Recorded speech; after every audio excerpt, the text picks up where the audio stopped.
আচ্ছা বলো, কারা কারা এই শীতে বাড়িতে সবাই মিলে একবার হলেও তন্দুরি চিকেন বা কাবাব বানিয়ে খেয়েছো? তো এইরকম একটা ঠান্ডার বিকালে হঠাৎ করে আমাদেরও প্ল্যান হয়েছিল, আর চিকেন এনে দিয়েছিল আর বললো আজকে তন্দুরি চিকেন বানানো হবে। তো সেই রকমই যেই ভাবা সেই কাজ, ও উনুন বানিয়ে টানিয়ে সমস্ত কিছু করে দিয়ে গেছিলো।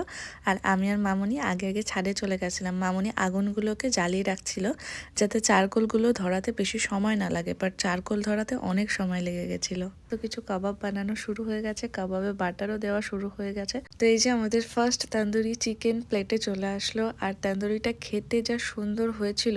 আমরা প্রচুর টাইম ম্যারিনেট করে রেখেছিলাম, যার ফলে মাংসের ভেতর অবধি মশলাটা গেছে আর সমস্ত কিছু পরিমাণ একদম ঠিকঠাক ছিল। সমস্ত কিছু মশলা একদম মাংসের ভেতরে গেছে, মাংসের ভেতরটা পুরো জুসি হয়েছে। আর তোমরাও যদি অনেকক্ষণ ধরে ম্যারিনেট করে রাখো তবেই এই ফ্লেভারটা পাবে, জাস্ট অসাম। এই যে আমাদের বারবিকিউ অলরেডি হয়ে গেছে, দুটো আমাদের খাওয়া হয়ে গেছে। টেস্টটা জাস্ট অসাম হয়েছে, অসাম।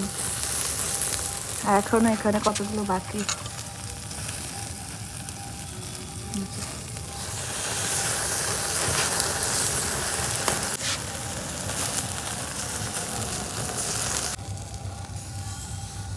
তুমি বলো কেমন হয়েছে? দারুণ হয়েছে। সব লাজবাব। এখনো এতটা বাকি, 2-3 পিস বাকি। আর এখানে কতগুলো হচ্ছে।